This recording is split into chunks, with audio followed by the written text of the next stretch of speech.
Chapter 4. Trust Yourself, Vacate the State. For many free minds, learning to trust another human being can be a monumental task. The fears and doubts we pick up along our journeys might lead some to believe trust is an unworthy venture. Navigating the jungle of life can be quite difficult, and learning to trust yourself, let alone another human being, may seem like a far-fetched idea, but it is essential for our development as free, conscious human beings in the pursuit of liberty. We are pursuing liberation, not only in the physical world, but of the mind, which means at some point we will also learn to confront our internal tyrants. We must learn to overcome our fears and trust our own judgments and choices. We must learn to value and appreciate ourselves. From there, we can assess which individuals are worthy of certain levels of our trust. This could be anything from trusting someone to pay their share of the rent, watch your dog, build a community garden, or trusting someone with your love. Regardless of the situation, we can see value in learning to trust other human beings. We can also see the consequences of a lack of trust within community relationships. The state not only thrives off a populace that is low in self-esteem and self-worth, but also a population that views each other with mistrust. State programs like COINTELPRO are perfect examples of the government spreading lies and disinformation in order to breed mistrust among allies. This underscores the importance of having tight-knit groups of people that you can trust enough to organize community initiatives.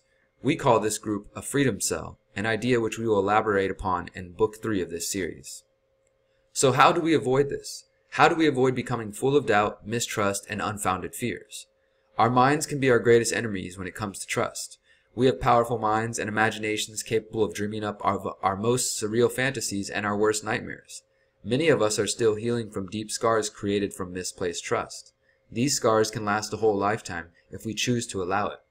We can exercise caution while still allowing ourselves to face the pain of being deceived or disappointed and choose to heal from these experiences. We can choose to see ourselves for the powerful, beautiful, free human beings we are, and recognize that we deserve to be happy. We deserve to have relationships that are filled with trust and honesty rather than fear and doubt.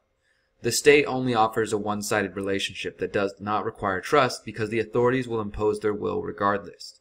In order to build empowered, self-reliant, and sustainable communities, we are going to need to trust other people in a variety of ways. Trust is essential to carving the path to a free world.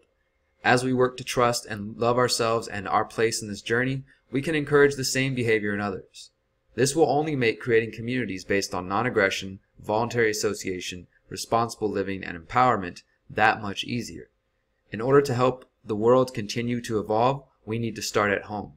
That means starting with ourselves and our own interpersonal relationships. If the goal is an evolution of hearts and minds, it only makes sense to start with your own.